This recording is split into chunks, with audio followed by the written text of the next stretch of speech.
También pienso que el entrenador está haciendo un buen trabajo ahora. Brazil looks scary again. E vai ser o gol do Brasil, 2-1. La Copa del Mundo vamos a traer 4 o 5 zagueros, teniendo en cuenta que puede ser uno de estos zagueros puede en algunos juegos jugar como lateral derecho. And for the first time in a while, I don't mean scary in the vague, nostalgic way people talk about them every 4 years. We had a fantastic season. We did really well. I mean scary in the practical sense. Crosses instead.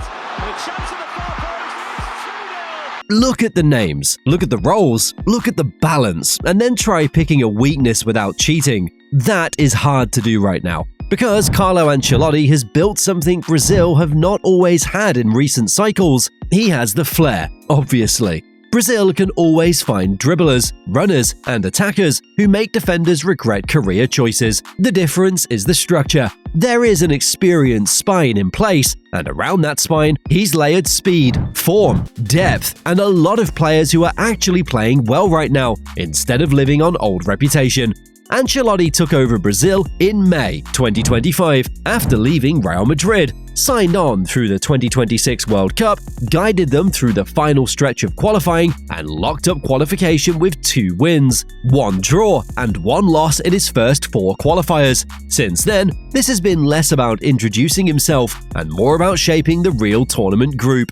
Quick pause, those who are not subscribers, subscribe and tell me what national team you want next, because this kind of squad build is way too fun to leave alone. Now, when you look at Brazil's March 2026 squad for the friendlies against France and Croatia in the United States, the core jumps off the page. In goal, Alisson is still there, and Bento plus Edison gives them a strong depth. In defense, Marquinhos remains the anchor, with Gabriel Magalhães, Bremer, Danilo, Alexandro, Douglas Santos, Roger Ibanez, Wesley, and Leo Pereira around him. In midfield, Casemiro is still the reference point, joined by André Santos, Fabinho, Danilo from Botafogo, and Gabriel Sara. Up front, you get Vinícius Júnior, Rafinha, Martinelli, Endrick, João Pedro, Matheus Cunha, Igor Thiago, Luis Henrique, and the new call-up, Ryan. That is a lot of options, and almost none of them feel ornamental. You start with the spine. Alisson has seen every kind of pressure. Marquinhos has passed 100 caps. Casemiro is older now, sure, though he still gives Brazil what Brazil always look better with, a real midfielder who likes ugly work. And then there's Vinícius Júnior, who is the obvious face of the team, and the player every opponent starts talking about first, for a reason. Those 4 games give Ancelotti something coaches love: certainty. You know who they are. You know how they handle big games. You know they won't panic if a match gets weird. Around that core, the attack is loaded in a way that would annoy any defensive coach. Vinícius on the left is already chaos. Rafinha gives you directness and end product. Martinelli can attack space and run hard off the ball. Endrick brings movement and bite through the middle. João Pedro offers a different shape as a linking forward who drops into pockets. Matheus Cunha can give you edge, dribbling, and tempo changes. Igor Thiago is there on the back of a huge season at Brentford with 18 Premier League goals, putting him in the Golden Boot conversation. And then you add Ryan, 19 years old, already called up after hitting the ground running at Bournemouth with 2 goals and 1 assist in his first 7 league games. That's not a normal reserve shelf. What I like most is that these forwards do not all solve the same problem. Older Brazilian teams sometimes felt like they were collecting beautiful names and then asking them to stand in the same spaces. This group feels more useful than that. If Ancelotti wants width, he has width. If he wants runners in behind, he has those too. If he wants a forward who can come short and combine, João Pedro helps there. If he wants a penalty box striker, Igor Thiago changes the feel of the game. Endrick still gives them that young attacker electricity, where one touch can turn a boring sequence into a sprint race. The midfield is probably the biggest reason I trust this version of Brazil more than some earlier ones. Casemiro can still clean up messes. Fabinho gives another defensive option. André Santos adds legs and timing. Gabriel Sara brings more creative energy and ball progression. If Bruno Guimarães returns fit before the World Cup, then that balance gets even better, because now you can build combinations that actually make sense instead of asking one midfielder to defend the entire planet. Casemiro, Bruno, and Andre or Sara looks like a real modern international midfield. I cannot overstate how much Brazil needed that. And yes, some major names are missing. Neymar is the big one, because every Brazil squad still gets filtered through him, whether people like it or not.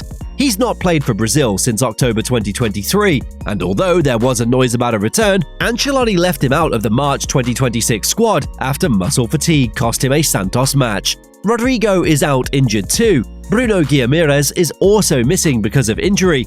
Ancelotti himself said he was prioritizing players who were fully fit and ready for 2 high-intensity games, plus travel. So Brazil already look deep, and they are saying this without Neymar, Rodrygo, and Bruno on the field. That is the part that should make rivals uncomfortable. If even 2 of those 3 come back in strong condition by June, the ceiling rises again. Because right now, Brazil already have enough to worry top teams. Vinícius is world-class, Rafinha is in top-level form, Martinelli is dangerous, Endrick is already trusted, Igor Thiago and Ryan give them fresh form-based options.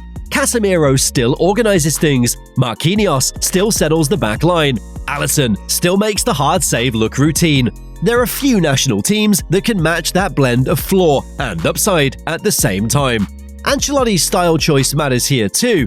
He's clearly leaned toward a more balanced shape, usually something like a 4-3-3 or 4-2-3-1, with real midfield structure, wide forwards, and a flexible central striker. That sounds simple, though Brazil have not always been simple in the useful sense. Sometimes they drifted into chaos. Too many attackers, not enough control, combinations followed by one defensive transition that felt like a public emergency.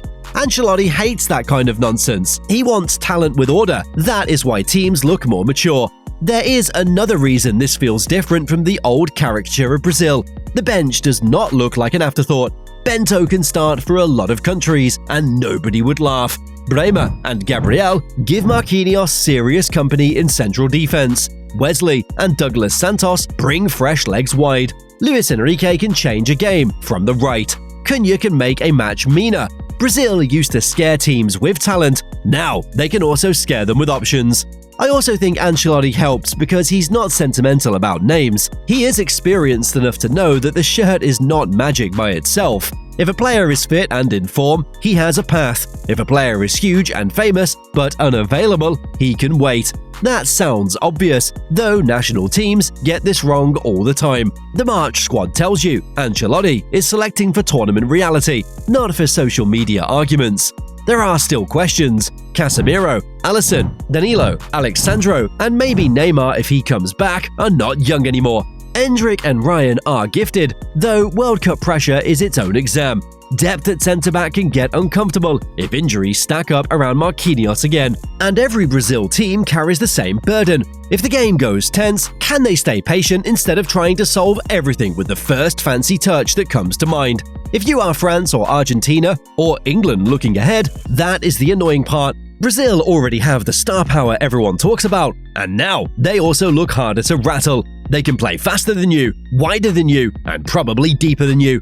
The old joke with Brazil was that they could put 5 forwards on the pitch and hope for music. This version looks more like a proper team, which is exactly why the talent feels more dangerous. Still, when I look at the full picture, this is one of the few squads that actually deserve the hype. Not because the shirt is yellow, not because Brazil are supposed to be feared by default, because the squad makes football sense. There is experience down the middle, speed and form out wide, multiple striker profiles, young midfield legs, and a coach who knows how to set up a team without strangling the talent that makes Brazil, Brazil. And if Neymar, Rodrygo, and Bruno Guimarães get healthy in time, dangerous may end up being a polite way to put it still.